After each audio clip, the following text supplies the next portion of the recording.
We are with Rob Oliphant here, who is a winner in this election with John Carmichael, who is a conservative candidate.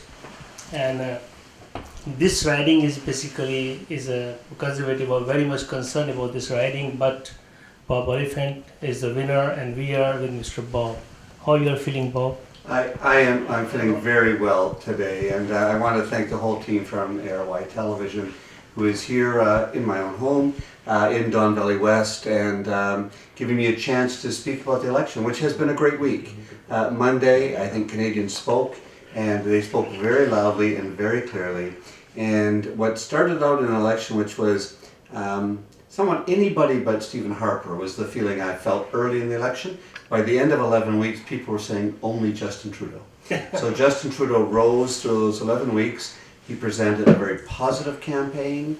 He presented an image of hope, and he certainly worked hard. And he offered to Canadians a different way of doing politics and a different way of doing government. And Canadians responded very, very positively.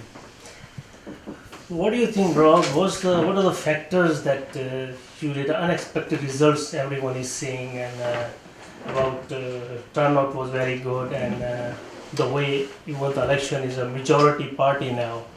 The turnout was very high, and I think when we look back over the last 150 almost years in Canadian history, Mr. Harper's years will actually be the anomaly. They'll be the unusual thing. That what Canadians said was they wanted to return to Canadian decency. They wanted to have an understanding of Canadian citizenship as indivisible. They wanted to replace Canada's position in the world as a leader in fairness, a leader in equality, and a light among all nations. And I think that Mr. Trudeau offered that to Canadians, and Canadians said yes. They didn't know him too well. They've known of him and about him since he was born. I mean, obviously his father was Pierre Elliott Trudeau, the longest, one of the longest serving prime ministers of this country. But we don't have dynasties in Canada, so it's unusual. It's the first time we've had the son of a prime minister become a prime minister. And so even though they knew about Justin Trudeau, in these last 3 months they came to know Justin Trudeau, and they saw his passion for Canadians, his passion for justice, and his passion for fairness. And I think that's been overwhelming. I think that Mr. Harper gave us a long election. I think he thought that would cause us to trip, but actually the opposite happened. And what ended up happening was that Mr. Harper gave the chance for Canadians to meet Mr. Trudeau. They invited him into their living rooms every night on the news. They went to rallies, some of the largest rallies in recent history. And every day our campaign grew. Just our local campaign in Don Valley West, every day grew. And it's a very diverse riding. I mean, about half the riding comes from outside of Canada, half the riding is born inside of Canada, and yet we won all over the riding, which is really quite exciting. Yeah, great. Mr. Rowe, will you tell me that what I observed that just after winning the election, before took an oath, Mr. Justin had a statement about asking to have the truth back. What do you say about that? Like, what they are going? They're going a different policy in the U.S. as the past government was going along with the U.S. government. So I think what I have perceived, Mr. Trudeau through the election argued that it's very important to have a good relationship with the United States. They are a very close ally and a very close trading partner and a very good friend. Mm-hmm. But we need an independent foreign policy. We need to make a foreign policy that is good for Canadians. Mm-hmm. And we need to always do it in harmony or in concert with the United Nations, with other nations in the world. And I think that what he is signaling very clearly is that we will have an independent foreign policy. We'll evaluate every situation in the world and look at Canada's role and where we can be most effective and what we are the best at. What I've always thought we are the best at is diplomacy. I think we're a very diplomatic nation, and I think we can solve problems without force. I think that's what Canada is good at. I think we're very good at development and foreign aid. We should be helping countries, building them up, and establishing good relationships with other countries. Of course, at times we need to be part of forces and working in using our national defense forces in concert with other nations. I think Mr. Trudeau is signaling that we will do that independently. and we'll make those decisions. We'll work with the United Nations. We'll work with other countries to try to bring good solutions to this country and build up people. What he did in Canada was talk about hope and hard work, and he presented a positive message. I think that's the message he'll take to the world as well. It'll be a positive message about how we can do more things together, and that our diversity, not only in Canada is our strength, but diversity in the world is our strength. And Mr. Rob, what you see, like in this in constituency you are in, there's a lot of Muslims also living. So what we observe that the Muslims comes out like in a large number. Usually they don't, but this time they came out because of some scary situation, or what you can say that whatever is going on, like a C-51, Bill C-51 and C-24, so these type of things are going on. I think there are two things happening. Yeah. One was a reaction against something, but there was also a reaction for something. I think they're very clear that they didn't like Mr. Harper's divide and conquer techniques, choosing one community over another, saying, you're a winner, you're a loser, we like you, we don't like you. Mr. Trudeau said he'll be the Prime Minister of all Canadians. So that's the first thing. They were against division. They were against Bill C-24. That was perhaps the largest issue that I began to see in the writing, which creates two tiers of citizenship. And of course we are going to be tough on crime. Of course we're going to care about security. Of course we're going to be against terrorism. Yeah.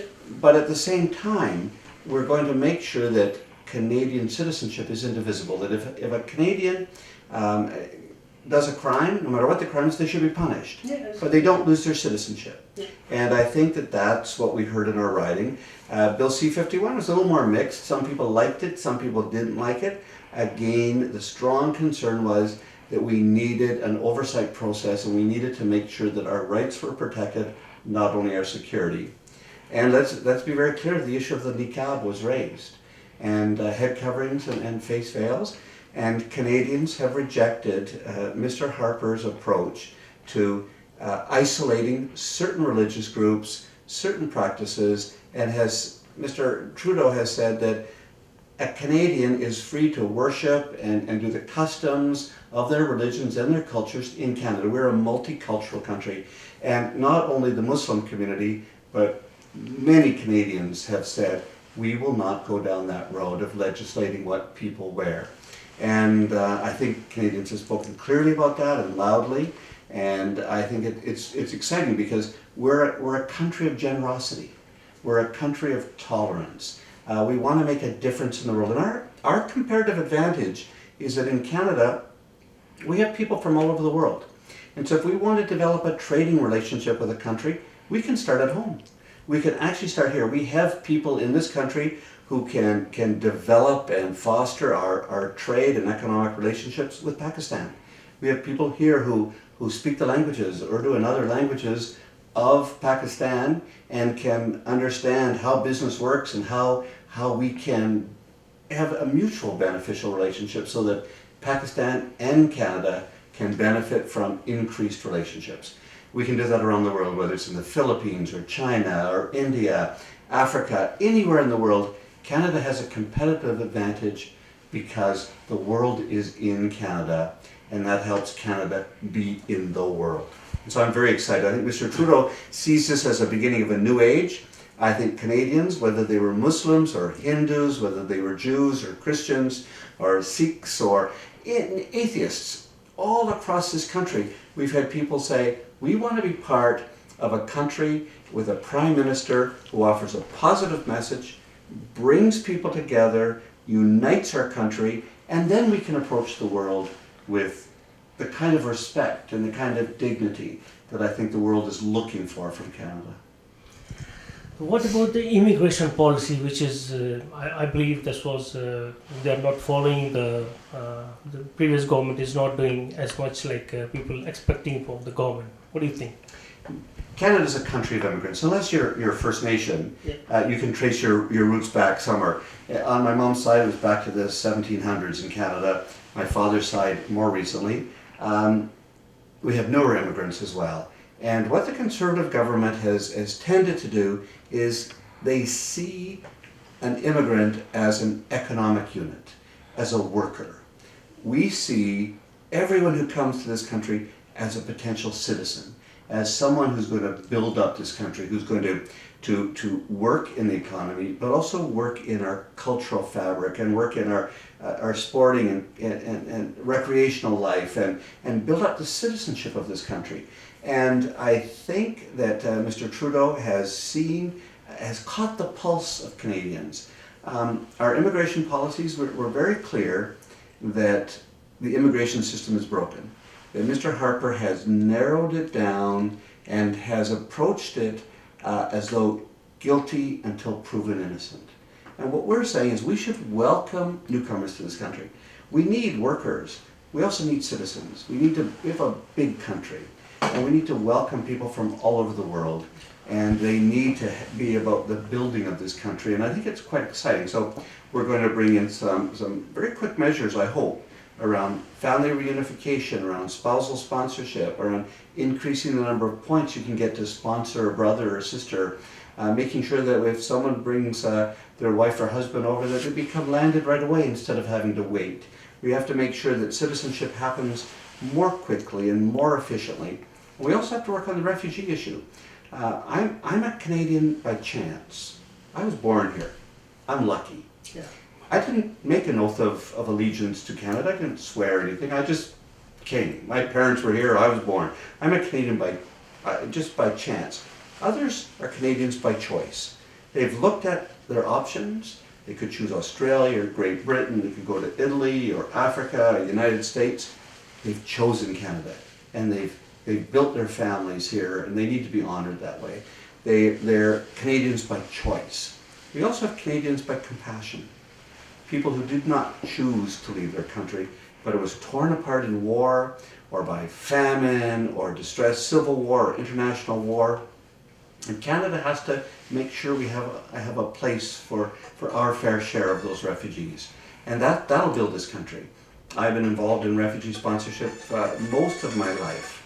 And I think it's very important that we find a way to make sure that we do that and look at crises in the world. Thank you very much. Thank you very much for your time, and thank you very much for inviting us here.